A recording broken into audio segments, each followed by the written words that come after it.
তোমার মাথাটা খারাপ হয়ে গেছে। যেদিকে খেলা হচ্ছে সেদিকে যাও, বাড়িতে যা করার করো, এখানে আমার মাথাটা খারাপ করো না। দাদা আচ্ছা বড় বৌমা, তুমি যেটা বলছো সেটা ভেবে বলছো তো? আমি সবসময় ভেবে চিন্তেই কথা বলি জ্যাঠাই। এবার তোমরা ভালোভাবে ভেবে দেখো যে আমার কথার পেছনে যুক্তি আছে কি নেই। কি যুক্তি আছে বড় বৌমা তোমার? হ্যাঁ, তোমার প্রাণে কোনো দয়া মায়া নেই না দিদিভাই? তুমি কি বলবে বলো তো? একে প্রাণে কোনো কি বলবো মেজু? যার মনটা কুটকচালিতে ভরা, তার মনে দয়া মায়া রাখার জায়গা কোথায় রে? এক মিনিট, আমার কিন্তু মনে হয় অমৃতা একদম ঠিক কথা বলছে। ফুফু, তোমার কি মাথাটা গেল? না সুচিত্রা দি, আমার মাথাটা একদম ঠিক আছে। দাদা, নির্মল তুমি ভালো করে শোনো। ফরিন তুমি স্পেশালি ভালো করে শোনো, কারণ তোমার তো মনে হয় যে এই পুরো ঘটনাটা নির্মল ঘটিয়েছে, কারণ ও তোমার সব থেকে বেশি ক্ষতি চায়। আমার কিন্তু মনে হয় নির্মল তোমাকে যথেষ্ট স্নেহ করে। দাদা, আমি কিন্তু পৌশালীকে এক মুহূর্তের জন্যও বিশ্বাস করি না। ফুফু, একজন অসুস্থ মানুষকে নিয়ে তুমি কি করে শিওর হচ্ছে যে পৌশালী সত্যি সত্যি অসুস্থ?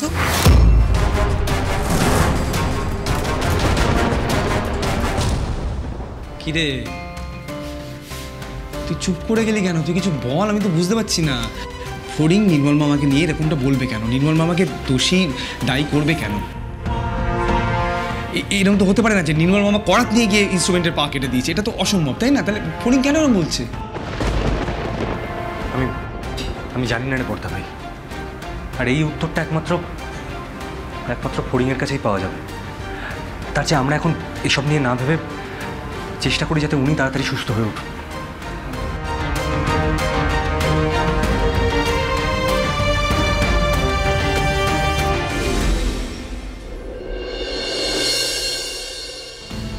একটা ব্যাপার খেয়াল করে দেখলি না, মানে এটা কিন্তু এইবার হলো, এরকমটা না আগেও হয়েছে। আমি নির্মল মামাকে নিয়ে কথা বললে ও কিন্তু চুপ করে যায়। হ্যাঁ, আজকে চুপ করে গেল। দেখতে পেয়েছিস? আমার না মনে হয় না, শোন না, কোনো একটা ব্যাপার আছে জানিস তো, কিছু একটা লুকোচ্ছে আমাদের থেকে। অর্থ ভাই, আমার কথাটা প্লিজ শোন, এখন এইসব কথা বাড়াস না। বাবুদের মুড অফ, আর বাবুদের যেটা বললো সেটা একদম ঠিক। আমাদের এখন ফোকাস করা উচিত রাধা আন্টি যাতে তাড়াতাড়ি সুস্থ হয়ে উঠুক।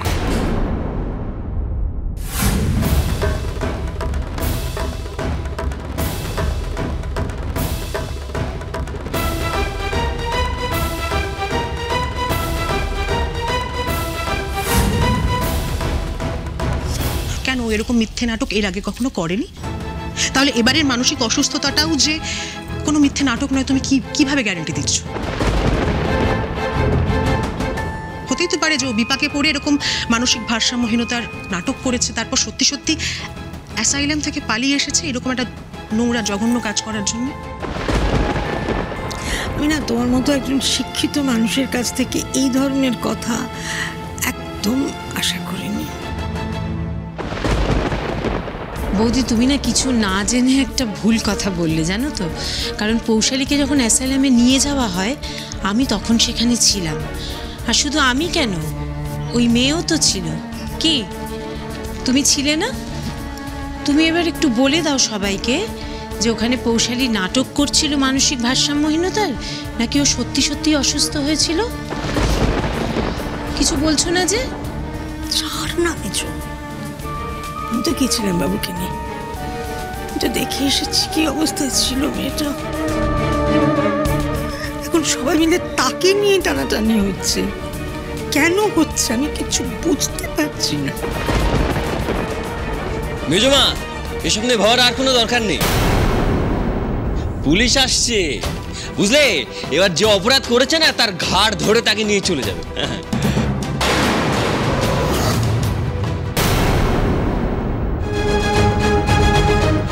না না, ফড়িং যাই বলুক না কেন, আমার কিন্তু মনে হয় না নির্মল মামা এই কাজটা করেছে। কারণ নির্মল মামা খুব ভালো করে জানে ফড়িং ওনার কে হয়। ফড়িং রক্ত দিয়ে নির্মল মামাকে বাঁচিয়েছিল। নির্মল মামা এভাবে আজকের দিনে তার মেয়ের অ্যাক্সিডেন্ট ঘটানোর চেষ্টা করবেন না।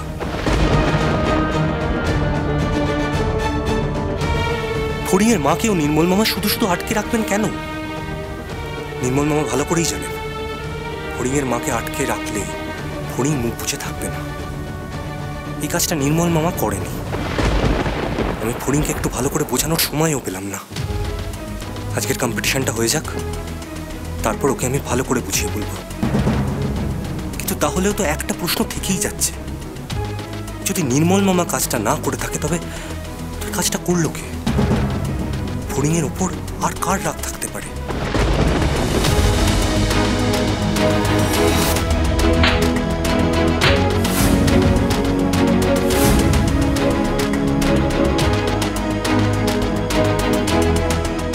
তুই চেষ্টাটা ভালোই করেছিলিস, কিন্তু শেষ মেশ আর আমাদের ফাঁসাতে পারলি না তুই। পৌশালী? আচ্ছা, পৌশালী কোনোভাবে একাডেমিতে আসেনি তো? না না, পৌশালী এখানে কি করে আসবে? ও তো অ্যাসাইলামে রয়েছে, আর ওর তো মানসিক অবস্থারও ঠিক নেই। সত্যি ঠিক নেই নাকি? এই কোথায় যাচ্ছিস তুই? দেখ, তুই আর সাগর একটু এখানে দাঁড়া।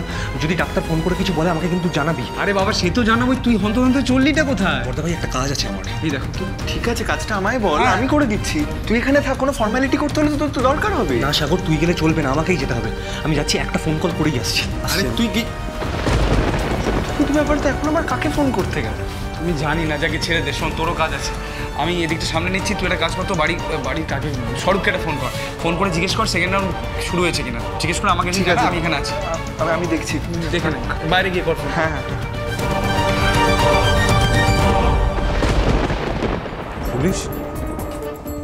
পুলিশকে কে ইনফর্ম করলো? ওই তো অফিসিয়ালরা, মানে তোমার আন্ডারে যারা কাজ করে তারাই। তোমাকে খুঁজে পাচ্ছিল না, তোরা আলোচনা করছিল যে পুলিশকে ডাকবে কি ডাকবে না। আমি বললাম যে হ্যাঁ, পুলিশকে তো ডাকতেই হবে, কেউ অপরাধ করেছে সেটা জানতে হবে না, পুলিশকে তো ডাকতেই হবে। আর আমি বললাম ওদের যে তুমি আমার মামা বা তুমি আমাদের পরিবারের আত্মীয়, তুমি কিছু বলবে না, তাই না?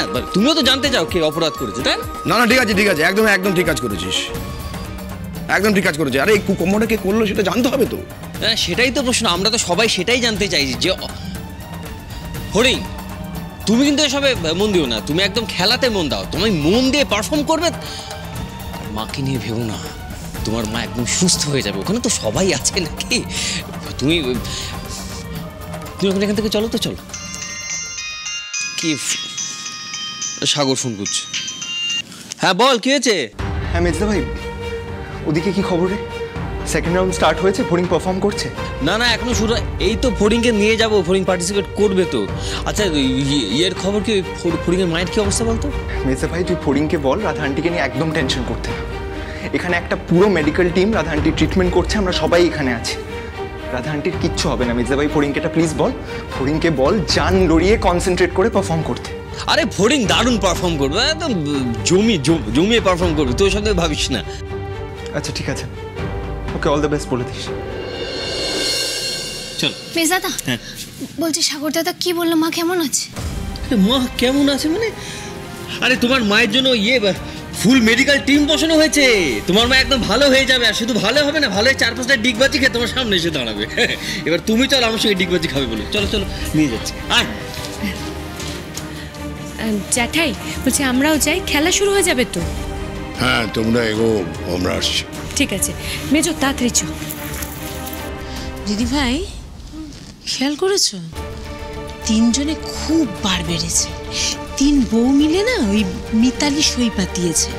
আহা, আরে তুমি আবার ওদের পেছনে কেন পড়লে? আচ্ছা চলো তো আমরা যাই, চলো দাদা চলো। তুমি একটু থামবে? আর দাদামণি, তোমাকেও না বলিহারি যাই, ওই একটা পুচকে গাইয়া মেয়ে কোথায় ওরে বড় বড় কথাবার্তা শুনে তুমি রেগে গিয়ে ওকে ঘাট ধাক্কা দিয়ে বার করে দেবে, তা না নিজেই ভয়ে কেঁপে মরছো। বুঝতে পারছি না কিছু। হ্যাঁ, এটা ঠিকই বলেছিস নির্মলদা। সত্যি সত্যি আপনি ফড়িংয়ের কোনো কথা শুনে এত নার্ভাস কেন হয়ে যাচ্ছেন? না না, ওর কথা শুনে নার্ভাস হচ্ছি না, আসলে তো একটা বিরাট দুর্ঘটনা ঘটে গেল না।